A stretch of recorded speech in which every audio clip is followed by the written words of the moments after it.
आपका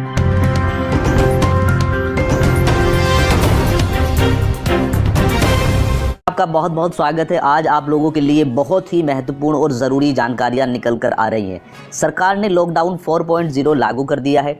क्या है इसकी गाइडलाइन, किस सेक्टर में मिलेगी छूट, किसमें छूट नहीं मिलेगी, पूरी बात को विस्तार से समझने वाले हैं। किन राज्यों में पूरा बाजार खोलने के भी आदेश दे दिए हैं, इस बात को भी समझने वाले हैं। और प्रवासी मजदूरों को लेकर सरकार ने लिए हैं कुछ अहम फैसले, और साथ में ही मौसम विभाग ने घोषित किया है अलर्ट, भयंकर आंधी आने की जताई है संभावना।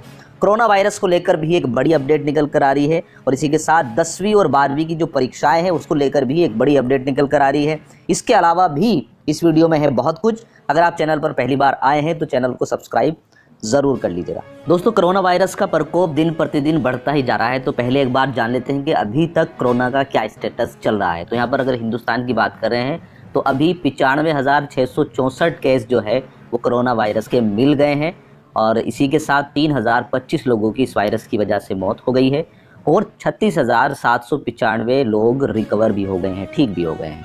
यहीं पर दोस्तों अगर पूरी दुनिया की बात करते हैं तो पूरी दुनिया में अभी तक 47,72,716 केस कोरोना वायरस के मिल गए हैं, जिसमें से 3,15,242 लोगों की इस वायरस की वजह से मौत हो गई है, और 18,44,162 लोग रिकवर भी हो गए हैं, ठीक भी हो गए हैं। तो दोस्तों सबसे बड़ी अपडेट निकल कर आ रही है कि लॉकडाउन 4.0 आज से लागू हो गया है। अब केंद्र ने इसकी ज़्यादातर जानकारी जो है, ज़्यादातर स्टेप लेने के लिए राज्य सरकार को बोल दिया है, लेकिन फिर भी कुछ गाइडलाइंस बनाई है। तो लॉकडाउन 4 की तारीखों का ऐलान हो गया है। देश में लॉकडाउन 31 मई तक बढ़ा दिया गया है। लॉकडाउन 4 में बहुत सारी चीज़ें लॉकडाउन 3 जैसी हैं, लेकिन इस बार राज्यों को ज़्यादा अधिकार दिया गया है। देश में अगले 14 दिन के लिए लॉकडाउन को बढ़ाया गया है। लॉकडाउन 4 में क्या खुलेगा, इसका ज़्यादातर अधिकार जो है ना अब की बार राज्य सरकारों को दिया गया है। केंद्र सरकार की गाइडलाइन के मुताबिक कंटेनमेंट जोन को छोड़कर बाकी जोन में एक राज्य से दूसरे राज्य में आपसी सहमतों से बसें भी चलाई जा सकती हैं। तो सबसे पहले समझ लेते हैं कि किन किन चीज़ों पर पाबंदी है और किन चीज़ों को यहाँ पर छूट दी गई है। हवाई उड़ानें हैं वो बिल्कुल बंद रहेंगी पहले की तरह ही, और मेट्रो रेलवे सेवाएं जो हैं वो भी बंद रहेगी। जबकि कुछ राज्यों की सहमति थी कि मेट्रो और रेलवे शुरू की जाए, लेकिन यहाँ पर मना करा गया है केंद्र की गाइडलाइन के अनुसार। इसी के साथ स्कूल कॉलेज भी बंद रहेंगे, जबकि स्कूल की जो पहले ऑनलाइन लर्निंग चल रही थी वो जो कि तो चलेगी, और यहीं पर होटल रेस्टोरेंट जो है वो भी बंद रहने के आदेश दिए गए हैं। लेकिन साथ में ही बोला गया है कि होम डिलीवरी अगर चाह रहा है कोई तो होम डिलीवरी कर सकता है। इसी के साथ सिनेमा हॉल, शॉपिंग मॉल ये सब बंद रहेंगे। अब के इस बार स्पोर्ट्स कॉम्प्लेक्स और स्टेडियम खोले गए हैं केवल स्पोर्ट्समैन की प्रैक्टिस के लिए, दर्शक वहां पर नहीं जाएंगे। धार्मिक आयोजन, राजनीतिक और सांस्कृतिक कार्यक्रम पर पाबंदी रहेगी। इसी के साथ केंद्र सरकार की गाइडलाइन के अनुसार एक और बदलाव यहाँ पर देखने को मिला है कि पहले 3 जोन में जो है एरिया को बांटा गया था, रेड, ग्रीन और ऑरेंज, लेकिन इस बार 5 जोन बना दिए गए हैं। रेड, ऑरेंज और ग्रीन तो रहेंगे, उसी के साथ साथ एक बनाया है कंटेनमेंट और दूसरा बनाया है बफर।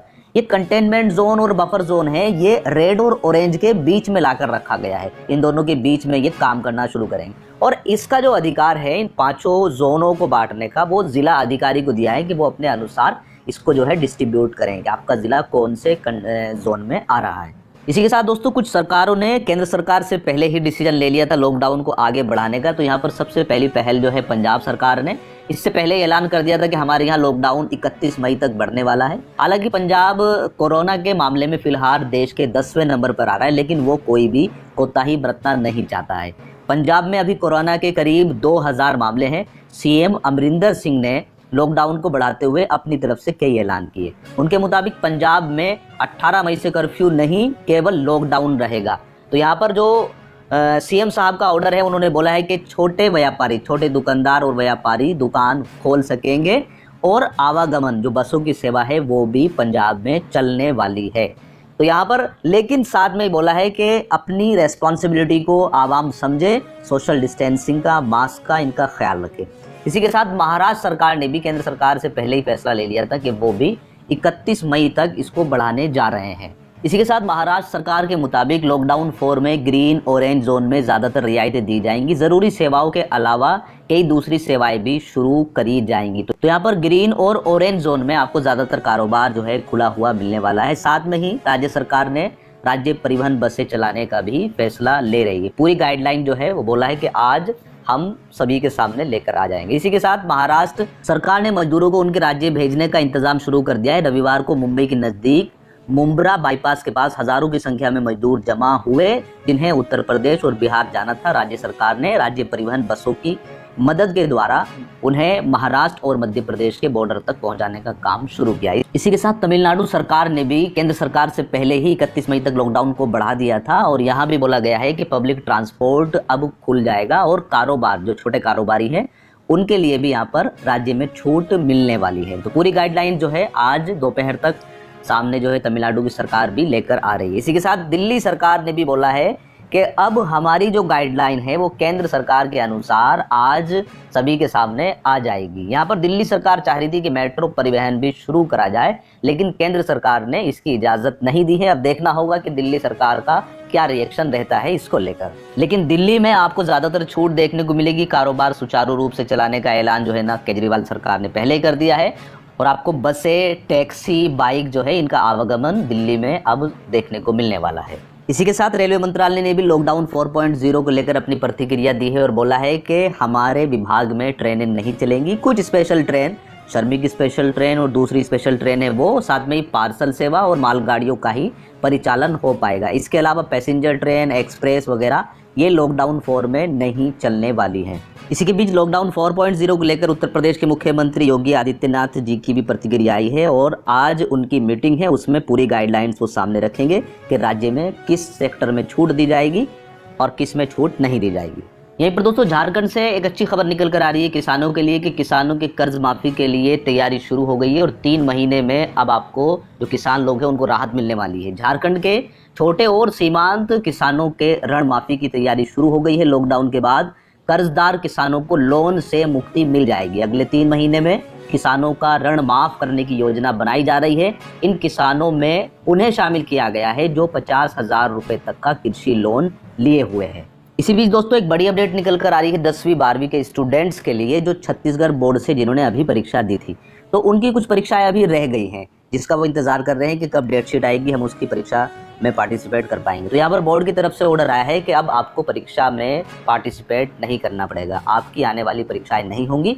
अब आपको जो मार्क्स दिए जाएंगे वो आपके इंटरनल असेसमेंट के अंकों के आधार पर आपको मार्क्स डिस्ट्रीब्यूट कर दिए जाएंगे। जो परीक्षा आपने दे दी है उनके तो मार्क्स मिलेंगे, लेकिन जो रह गई थी उनके मार्क्स आपके इंटरनल असेसमेंट के अंकों के आधार पर दे दिए जाएंगे और आपका रिजल्ट बनकर आपके सामने आ जाएगा। यहीं पर दोस्तों एक बड़ी खबर निकल कर आ रही है अमेरिका से। अमेरिका के राष्ट्रपति बराक ओबामा ने ट्रंप के शासनकाल पर सवाल खड़े करे और बोला कि वो क्या कर रहे हैं उनको नहीं मालूम। अमेरिका के पूर्व राष्ट्रपति बराक ओबामा ने कोरोना वायरस से निपटने के तौर तरीके को लेकर राष्ट्रपति डोनाल्ड ट्रंप की आलोचना की है।